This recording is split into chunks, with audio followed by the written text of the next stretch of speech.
कार्यक्रम के प्रायोजक हैं श्री मदन भाई रेखाबेन हुमड़, रूपेन प्राची हुमड़, अनगवीर आर्शवीर हुमड़, रिक्ता विशाल सेठी, आरिका अर्जुन सेठी। उपस्थित भव्य आत्मा,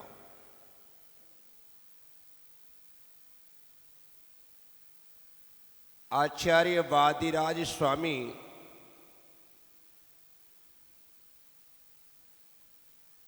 एक ही भाव स्तोत्र जी की प्रथम कारिका में कहते हैं,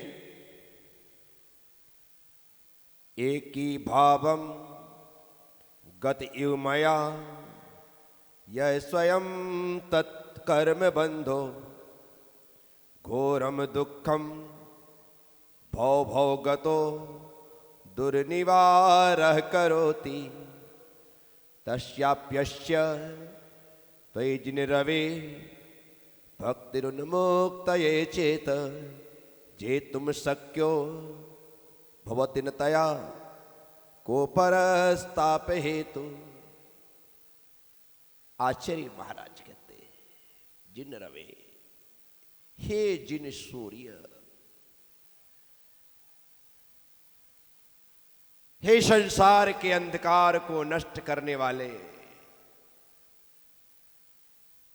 हे मिथ्यात्व की तमिश्रा को समाप्त करने वाले, हे मोह की कर्म कालिमा को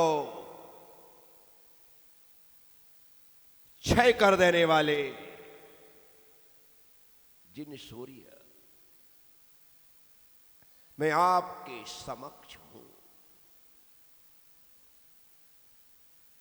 आपके पास आने का रीजन है,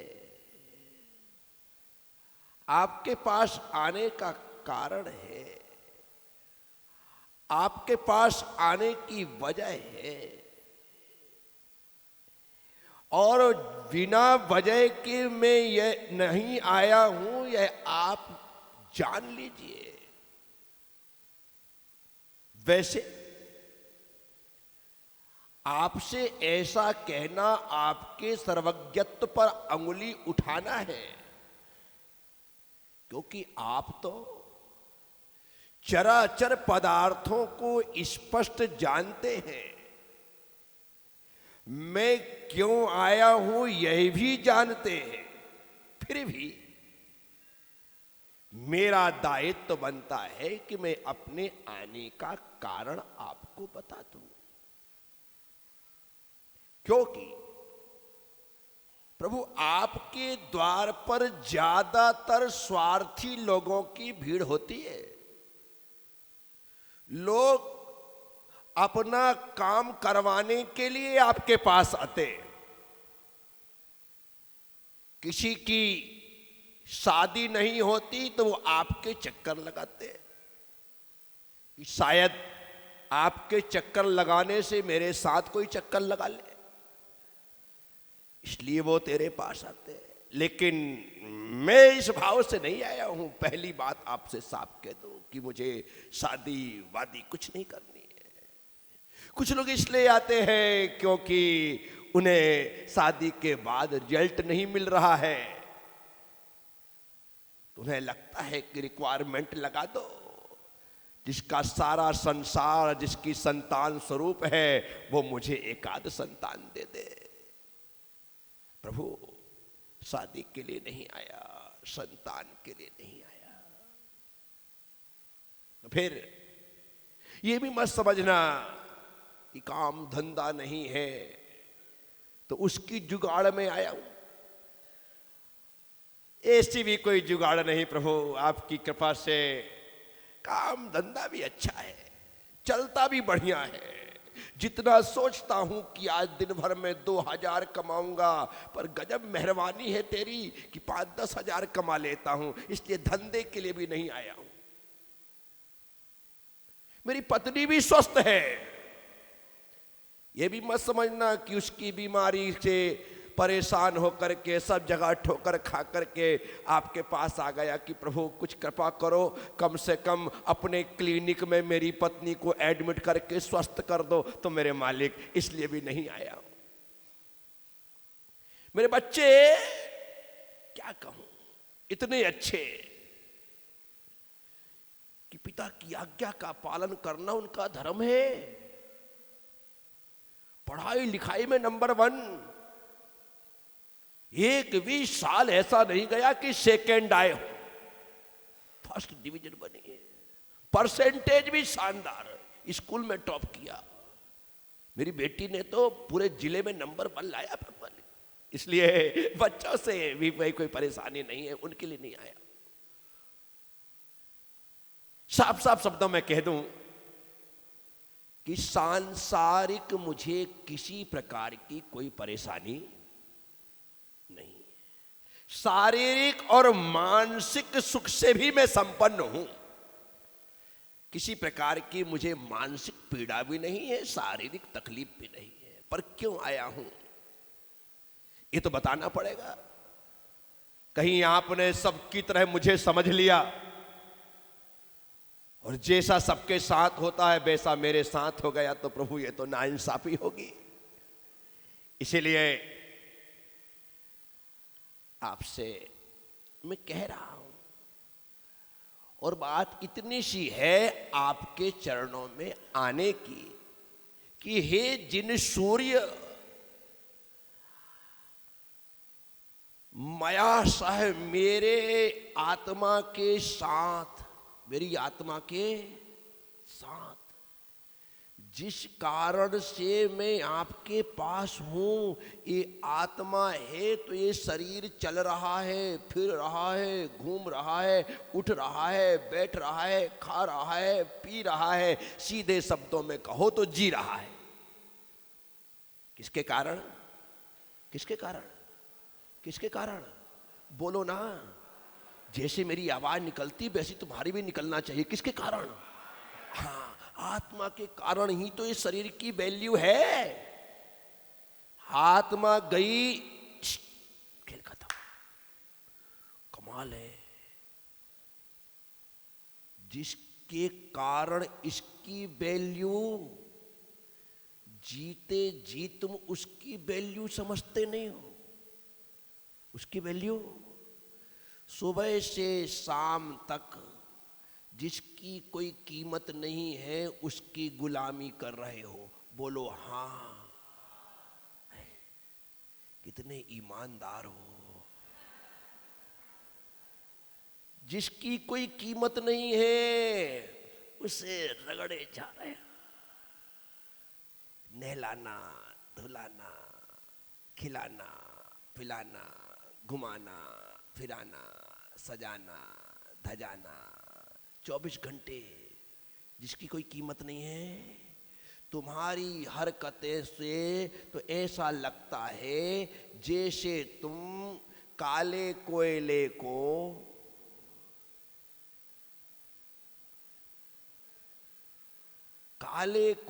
को साबुन से, सोडा से, सर्फ एक्सल से क्या रगड़ रगड़ करके सफेद करना। लाख कोशिश कर लो, काला कोयला धोने से सफेद, धोने से सफेद। कन्फर्म है ना? कोयला धोने से सफेद। तो ये जो 5 साढ़े 5 फुट का ये कोयले का डिल्ला है ना, इसे तुम कितना भी रगड़ो, कितना भी धो, रोज गंदगी निकलती है। एक दिन भी तो ऐसा जाए कि इससे गंदगी ना निकले। भाई कल बढ़िया से नहा लिया था, रगड़ रगड़ करके नहा लिया था, खूब साबुन शैम्पू लगा लगा करके नहा लिया था। आप तो कम से कम 8-15 दिन कुछ भी होने वाला एकदम चकाचक हो गया। ऐसा है क्या? तैयार होने के बाद हाथ यूं करो तो मेल की लटें निकलती है, ऐसा रगड़ लो तो वहां से निकलता है। बोलो ना हाँ या ना। अरे रे रे रे, कोयले को धोने का प्रयास है, कोयले को सफेद करने का। जिस तरह से कोयला धोने से सफेद नहीं होता, वैसे ही यह शरीर धोने से शुद्ध नहीं होता। कोयले को सफेद करना है तो राजू भाई जलाना पड़ेगा। क्या करना पड़ेगा? कोयला सफेद होता है सिर्फ जलाने से, लेकिन तुरंत सफेद नहीं होता। जैसे ही जलाते हो ना कोयले को, पहले तो चिंगारियां उठती हैं। क्या? चिंगारियां उचटती हैं, फिर वो गुस्से में लाल होता है। क्या होता है? गुस्से में लाल हो जाता है, धधकने लग जाता है। उसके बाद जब गुस्सा ठंडा होता है तो धीरे धीरे करके उसके ऊपर सफेदी,